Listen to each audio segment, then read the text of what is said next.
kelebihannya di akhirat kelak adalah hadis Rasulullah sallallahu alaihi wasallam. Awwalu ma yuhasabul 'abdu bihi yaumal qiyamah as-shalah. Yang pertama besok Allah cek dulu, Allah dicek yang lain-lain lagi. Dicek dulu apa? Ibadah solatnya. Iza salahat salaha kullu wa iza fasadat fasada kullu. Kalau solatnya baik, baik seluruh amal yang lain. Kalau solatnya tidak baik, maka tidak baik amalan yang lain. Jadi ini menjadi penentu. Menjadi penentu kita nanti di akhirat. Ternyata apa yang menjadi penentu kita? Barometernya apa? Ibadah salat. Kalaulah itu yang menjadi ukuran di akhirat, salat yang menjadi penentu bahagiakah kita, celakah kita di akhirat, maka bisa kemudian kita simpulkan di dunia yang menjadi penentu seorang hamba, bahagiakah hidupnya, sengsarakah hidupnya, itu ditentukan oleh salat. Itu ditentukan oleh salatnya. Banyak ungkapan yang kita dengar, jagalah salatmu, Allah akan jaga hidup. Pelihara salatmu, Allah akan pelihara rezekimu. Pelihara salatmu, Allah akan pelihara dirimu dan keluargamu.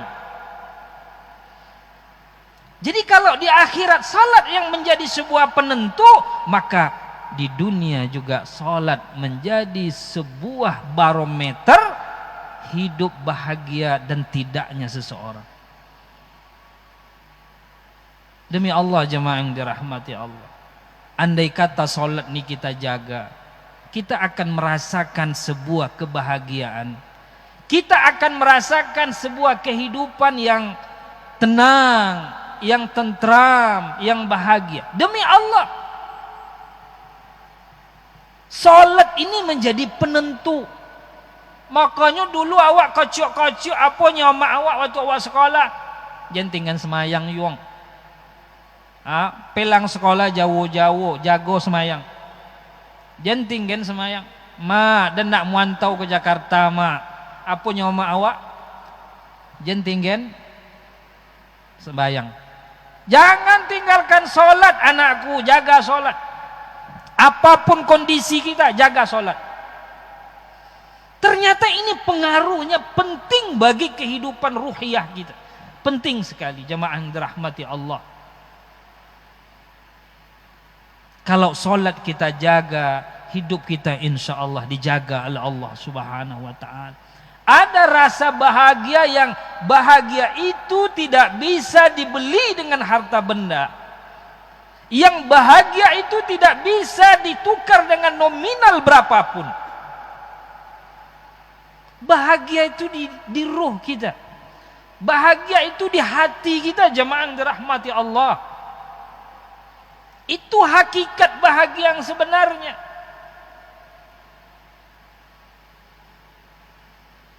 Salat kita jaga, hidup kita bahagia. Karena disitulah sumber segala ketenangan. Kenapa? Karena Allah Subhanahu wa ta'ala katakan, fa'budni wa aqimis salata li zikri, kata Allah. Sembahlah saya dan dirikan salat untuk ingat kepada saya. Jadi salat itu gunanya apa?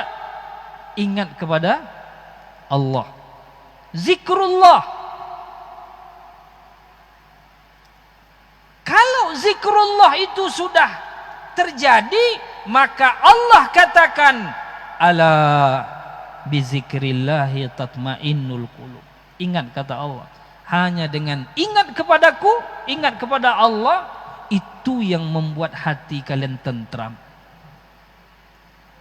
Jencito bahagia lo kalau hati wak nak tonang. Itu hanya apa namanya itu, fata morgana saja. Bahagia itu letaknya dalam hati kita, ruh kita. Itu hakikat bahagia yang sebenarnya. Jemaah yang dirahmati Allah Subhanahu wa ta'ala, maka dengan peristiwa Isra Mi'raj melalui baginda Rasulullah sallallahu alaihi wasallam kita mendapat sebuah hadiah besar, yaitu salat. Kalaulah tidak karena salat itu, kita nak ngerti bagaimana rasa bahagia itu. Demi Allah, kita tidak akan pernah merasa bagaimana hakikat kebahagiaan itu. Aqimis salata li zikri. Dirikan salat untuk mengingat saya. Dirikan salat. Bagaimana kita sampai kepada puncak zikrullah ketika salat? Aqimis salat. Bukan if'alis salat. Beda mendirikan salat dengan mengerjakan salat. Jadi kalau ada uang salatnya jalan tapi belum merasakan sebuah ketenangan dan ketentraman, ada yang salah dalam salatnya. Ada yang salah. Karena Allah perintahkan apa? Aqimis salat. Dirikan salat. Bukan if'alis salat. Kalau cuman mengerjakan salat, itu hanya sebatas menggugurkan kewajiban. Allahu Akbar, Allahu Akbar, Sami Allah, Allahu Akbar, Allah. Assalamualaikum, Assalamualaikum, selesai. Tetapi perintah Al-Quran adalah aqimus salat. Dirikan. Betul-betul merasa memaknai terhadap salat yang kita lakukan. Makanya ungkapan para ulama, as-salatu mi'rajul mu'min. Salat itu mi'rajnya orang beriman. Hati itu baru akan tentram kalau itu sampai kepada puncak zikrullah. Bagaimana kemudian zikrullah terjadi dalam salat? Kita merasakan khusyuk dalam salat itu.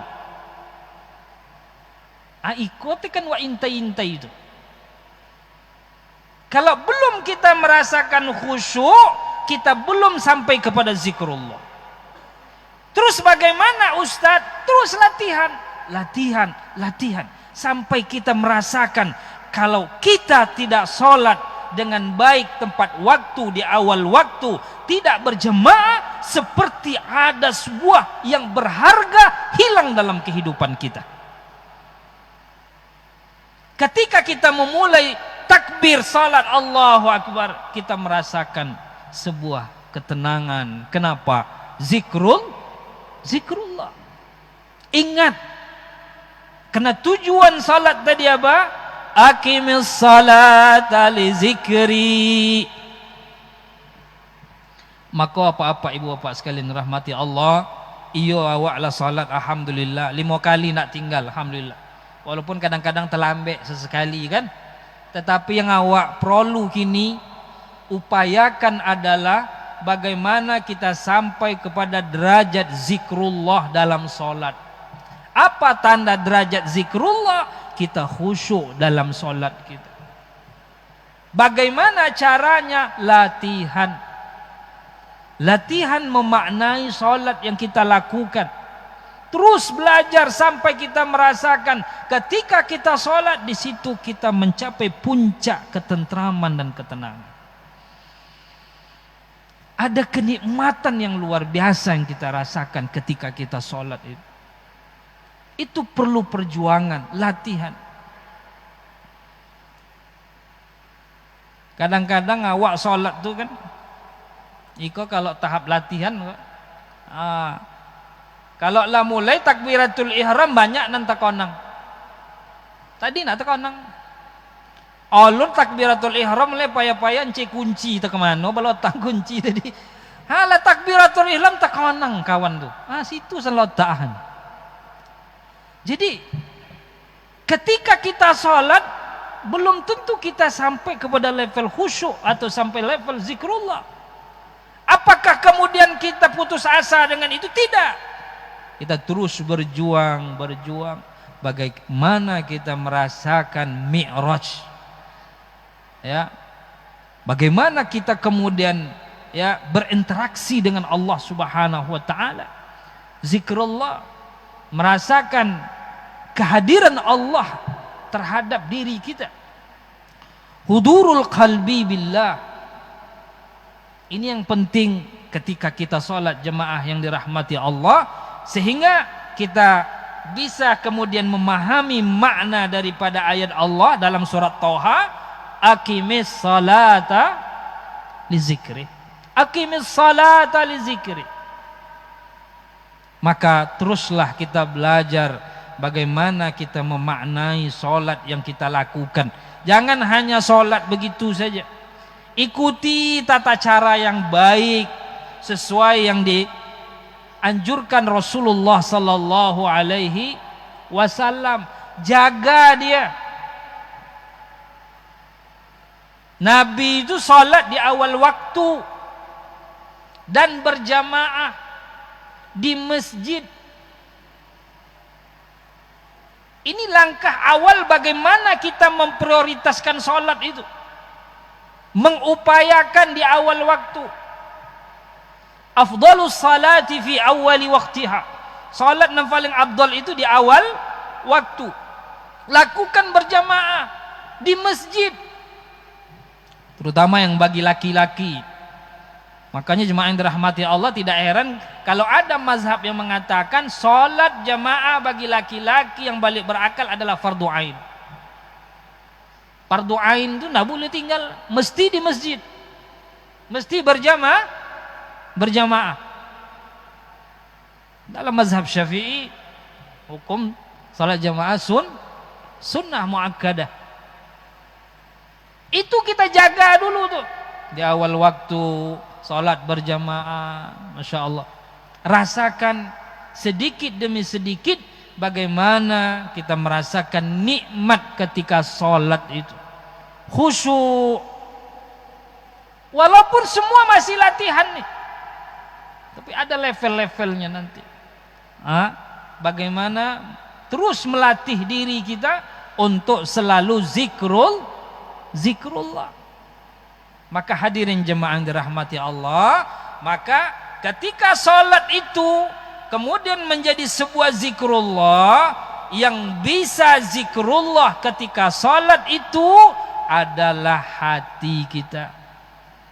Makanya dulu kita pernah ngaji bagaimana kemudian ulama membagi zikir itu kepada 3 bahagian. Zikir dengan lidah, zikir dengan hati, zikir dengan af'al. Maka zikir yang ada di salat itu zikir bil qalbi. Itu yang bisa connect dengan Allah Subhanahu wa taala. Lidah kita membaca arkanul al-qaul, rukun bil qauli, karena rukun salat itu ada bil qalbi, bil qauli, bil af'al. Ya. Lidah kita membaca bacaan salat mulai dari takbiratul ihram, Allahu akbar, hati kita selalu ingat kepada Allah Subhanahu wa ta'ala. Jadi ini adalah kombinasi, ya, zikir lidah kemudian zikir hati dikombinasikan. Kapan saatnya? Ketika kita sholat. Jemaah yang dirahmati Allah Subhanahu wa ta'ala, lidah kita berucap rukun qauli, Allahu akbar kabira walhamdulillah. Kita baca Al-Fatihah, kita baca ayat, kita rukuk baca subhana rabbil azimi wa bihamdi, terus i'tidal, sujud, duduk antara 2 sujud, sujud lagi, dan duduk tahiyat sampai tahiyat akhir. Kemudian kita mengucapkan assalamualaikum warahmatullah, assalamualaikum warahmatullah. Lidah berzikir, hati pun berzikir, zikrullah. Aqimis salata li zikri. Dirikan salat, kata Allah, untuk ingat sama saya. Maka insya Allah, jikalau latihan ini kita terus kita lakukan sampai kita merasakan khusyuk dalam salat, disitulah kita akan sampai kepada tahap kita mencapai ketenangan, tentram. Habis sholat tuh tidak bisa menyobui, tonang, hati itu tonang. Jadi banyak masalah, banyak dinamika kehidupan yang kita hadapi, problematika keluarga yang kita hadapi, masalah di kantor, di tempat kerja yang kita hadapi. Ngadu kita sama Allah, rukuk kita, sujud kita, habis itu ringan rasanya, indah rasanya. Jemaah yang dirahmati Allah Subhanahu wa taala, maka ini penting terus kita latih. Terutama kita merasakan suasana yang lebih tenang ketika salat adalah ketika kita sujud. Coba kita sujud tuh, betul-betul kita rasakan, ya. Bagaimana kemudian kita merasakan kehadiran Allah dalam kehidupan kita. Makanya disunnahkan ketika tahiyat akhir, perpanjanglah sujudmu. Sunnah kita memanjangkan sujud ketika tahiyat akhir. Tapi kalau jadi imam jangan panjang-panjang mana. Bongi makmum. Nah, ini lebih kepada solat sendirian. Nah, kita solat sunnah, ya, sunnah qabliyah, ba'diyah, solat witir, solat tahajud, solat duha. Ketika sujud akhir sebelum kita tahiyat akhir, coba kita lamakan sujudnya. Ya Allah, ada sebuah kenyamanan, ya, ada sebuah ketenangan. Yang kedua, secara medis orang yang sujud lama akan memperoleh sebuah kenyamanan di otaknya. Makanya kenapa sunnah-sunnah itu dilakukan, karena ada efeknya secara medis. Awak kini kalau iduk saya semalam, jarang kepala awak ke bawahnya kan? Ya nak, duduk kepala di atas juga. Lolok beko pakai bantal, kepala di atas juga. Berjalan, kepala di atas juga. Ngapa le? Bila kepala awak di bawah le? Sementara aliran darah ni mesti seimbang, naik turun, naik turun. Makanya disuruh kita sujud tu agak lama sikit, supaya peredaran darah itu masuk ke saraf-saraf otak kita, merasakan sebuah ketenangan, kenyamanan. Itu secara medis. Maka sujud tahiyat akhir itu agak dilamakan sambil kita merasakan, ya, kehadiran Allah dalam hidup kita. Kita merasakan betapa Allah Subhanahu wa taala selalu bersama kita. Jemaah yang dirahmati Allah Subhanahu wa taala, memaknai salat ni penting. Itulah makna aqimis salat. Makanya kalau kita kaji dari awal sampai akhir, panjanglah cerita. Termasuk ketika kita sujud tadi. Semulia-mulianya kepala kita, ya, kalau disentuh orang, locak tu kan kepala awak bongi awak. Ya nak, dulu waktu awak sekolah-sekolah, dipukul teman kepala kita marah gitu. Marah gitu. Ya, karena berharganya nih kepala. Tetapi ketika kita sholat, diajarkan oleh Allah Subhanahu wa taala, sujudlah engkau kepada saya. Di situ kepala jauh lebih rendah dibanding tempat keluar kotor kita. Kepala jauh lebih rendah dibandingkan punggung kita, tempat keluarnya kotoran kita. Apa maknanya, jemaah yang dirahmati Allah? Ada rahasia apa dalam sholat? Seakan-akan Allah katakan kepada kita, tidak ada yang perlu kau sombongkan. Kendati pun kepalamu mulia, kendati pun kepalamu adalah suatu anggota tubuh yang sangat dihormati, tetapi di saat engkau berhadapan dengan saya kepada Allah, kepalamu lebih rendah dibanding punggungmu. Artinya apa? Tidak perlu ada yang kita sombongkan di hadapan Allah.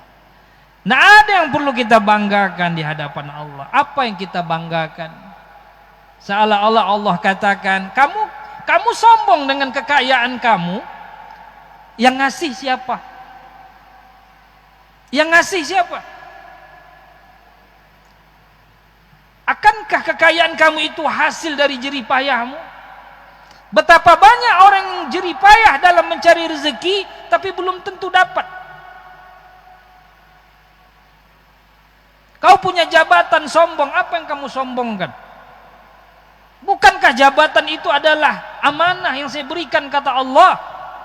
Betapa banyak orang ikut pemilu mencalon, belum tentu menang. Terus yang ngasih siapa? Kalaulah kita mendapatkan sesuatu karena kehebatan kita, maka semua orang akan mendapatkan apa yang dia inginkan. Semua orang akan mendapatkan apa yang dia inginkan. Andai kata semua orang mencapai cita-cita dan keinginannya, tidak akan mungkin bumi ini digenangi oleh air mata. Banyak orang berusaha tapi belum tentu dapat. Nah, kalau dapat berarti ngasih siapa? Allah Subhanahu. Jadi tidak ada yang perlu kita banggakan, tidak ada yang perlu kita sombongkan dalam hidup kita ini. Maka salat mengajarkan kita, Allah suruh kita sujud, kepala kita lebih rendah dibanding punggung tempat kotoran dikeluarkan. Jemaah yang dirahmati Allah Subhanahu wa ta'ala, maka dari momen Rajab ini, dari sebuah hadiah besar yang dibawa oleh baginda Rasul sallallahu alaihi wasallam setelah beliau Isra Mi'raj, yaitu ibadah salat 5 waktu dalam satu hari satu malam, ibadah salat 5 waktu sehari semalam, maka inilah kemudian yang menjadi sebuah kebanggaan buat kita, karena Rasulullah sudah beri hadiah itu buat kita. Dengan salat itulah kita menjaga hubungan ruhiyah kita dengan Allah Subhanahu wa ta'ala.